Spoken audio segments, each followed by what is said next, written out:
Hi guys, Braden with Fisherman's Source here to talk to you today about one simple thing that everybody can do to help catch more striped bass this fall. One of the things I'm a big proponent of is in the fall fishing a small teaser ahead of your primary lure to imitate some of the smaller bait fish and forage that we have in the area. Even when you're fishing peanut bunker schools, mullet schools, things of that nature, there's almost always spearing or rain bait mixed in on the beach, especially earlier in the season. But right up through January, actually. We've done some seining samples years ago on both the Bayshore and ocean beaches here. And the one consistent thing I can say, at least here in New Jersey, is almost every single seine we did wound up with some spearing in it. And this is the perfect little imitator for that. A lot of people are familiar with basic teaser rigs in one form or another, and a lot of people buy them commercially. And this is kind of the basic commercial mass-produced one that we sell. And it's probably better than fishing no teaser at all. It's a small tuft of bucktail hair tied. It's available in chartreuse or white. Tied on what feels like probably 30-pound sheet monofilament. Has a little barrel swivel at one end, small dropper loop, and a little do-lock snap at the other. And like I said, probably better than fishing no teaser at all. However, I have a few issues with this rig. Number one is actually the pound test line that it's tied upon. Number two is how close the teaser is to the snap. Also, I think you can get away with a smaller snap. But most importantly, it is the quality of the knots and the quality of the line that this is tied upon. And that's because in the fall, it's not uncommon to actually hook two fish at the same time. One on the teaser, one on your primary bait, whether it's a bucktail, metal, plug, what have you. And if you're fishing a weak leader or a light leader, or especially if your knots are a little questionable, and those fish, regardless of your drag setting, manage to pull against each other at the same time, they can actually break the leader, which is obviously something that we don't want.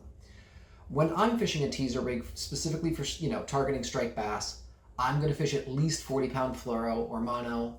Normally, I'm actually going to use 50. Right today, what I'm going to tie and what I have been tying on is 50-pound Andy. It's relatively inexpensive. Everybody has a spool of it somewhere. If not, they should. It's under $10 and can tie enough leaders to last you most of the fall. So now I'm going to talk a little bit about the teaser rig that I prefer to tie or prefer to fish. And I'm going to start by stating people are going to think the leader's too heavy and they're going to get less strikes because it's too visible. And that might be true in certain circumstances. However, I'm going to state now that I'm fishing primarily at night, so I'm not that worried about visibility. The other thing I'm going to say is I fish a much longer leader. My teaser's on one end. I'm fishing a TA snap in this case, which is what I have on most of the time. And it is going to cut down my casting distance a little bit. And there are going to be times, especially in the daylight, where maybe having that teaser on might cost you a little bit of casting distance, and you might need to take it off in the fall. But relatively speaking, I'm always going to choose to have the teaser on rather than not. The rig I prefer, snap on one end for whatever bait you're fishing. And like I said, fish a teaser with a bucktail, fish it with a paddle tail shad. If you're throwing metal, a diamond jig, a Hopkins, anything of that nature, absolutely. Or my favorite thing, swimming plugs, such as SP minnows, LC minnows, even twitch baits, things of that nature. And then I'm going to have about 30 to 32 inches of leader. I'm going to use a small dropper loop with the swivel in the middle of it, which I will show in a minute. And then probably about another 8 or 9 inch dropper to whatever teaser fly that I'm using on that particular time. These are tied by Chris here in the shop. They work really well. You can also use things, like little sand eel imitations or, even little soft plastics, things of that nature as your teaser. All you're trying to do is put another smaller profile out there ahead of your main bait. I'm not going to be one to say that, this is triggering a predatory response. They think they see a smaller bait being chased by a bigger bait. Maybe that is the case. Maybe it's not. I think most of the time when they're on the teaser or we get bit on the teaser, it's just that they're looking for that smaller profile. In a minute, we're going to kind of break down how to tie this. The other thing I want to say, though, is don't be surprised by the other things you catch while fishing this rig. Yes, I'm not going to target bluefish with this rig, only because I'm going to, unfortunately, you are going to get bit off now and then fishing a teaser for bluefish. However, by fishing a teaser while fishing for striped bass, I have caught fluke, I have caught weakfish, I have caught sea bass, I have caught bonita, I have caught albacore. It's almost unlimited what, might eat that smaller bait ahead of the bigger plug. The only thing that you can sometimes run into with this rig is once you've fished it for a long time, and this is another reason to fish a heavier leader, is every once in a while you'll start getting your teaser to wrap back on your main bait. And there's two things I'm going to say. Number one, with that heavier leader and being with mono, I can just take it and pull it, because mono will take a set, and as soon as I start to stretch it out, or sometimes I'll even rub it across my knee, to help remove that set, it'll fish fine.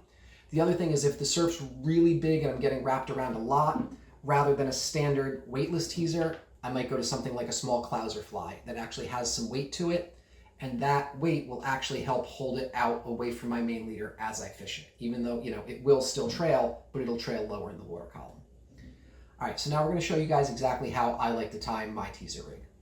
All right, guys, this is how I like to tie my teaser rig that I use. This is about 4 feet, 4.5 feet of 50-pound Andy leader. I'm gonna go on one end, and in this case, I'm using a 125 TA clip. I don't mind the bigger clips in the fall. Like I said, I'm fishing mostly at night. Just gonna put a 5-turn improved clinch nut on. Use whatever you want, Palomar knot, uni nut, whatever you prefer, whatever you can tie well. Trim that down. I'm gonna go to the other end of my leader. I'm gonna grab my barrel swivel. I'm just gonna slide it on and let it slide down. Do the same thing for my teaser. 1, 2, 3, 4, 5, in and out. Lubricate it a little bit, pull it tight, trim it off. Now I'm going to take that barrel swivel that I have sliding on my leader, take it about 8 inches away from my teaser because that's where I want it to sit, make a little loop with it sitting in the bottom. I'm just going to tie a nice, quick, very, very small dropper loop. And I'm going to bring that swivel right up through the middle of it. Keep it real, real small. Lubricate it. Pull it tight. And that is going to keep my fly, or my teaser, standing off there. So I have about 32 inches drop back to my TA clip that my plug or whatever I'm fishing is going to go on. And then I have, 8 or 9 inches dropper down to my little teaser. And that's how I'm going to fish. All right, guys, any questions, comments, please let us know. Any way we can help, we'll be happy to reach out. Thank you very much. This has been Braden from Fisherman's Source.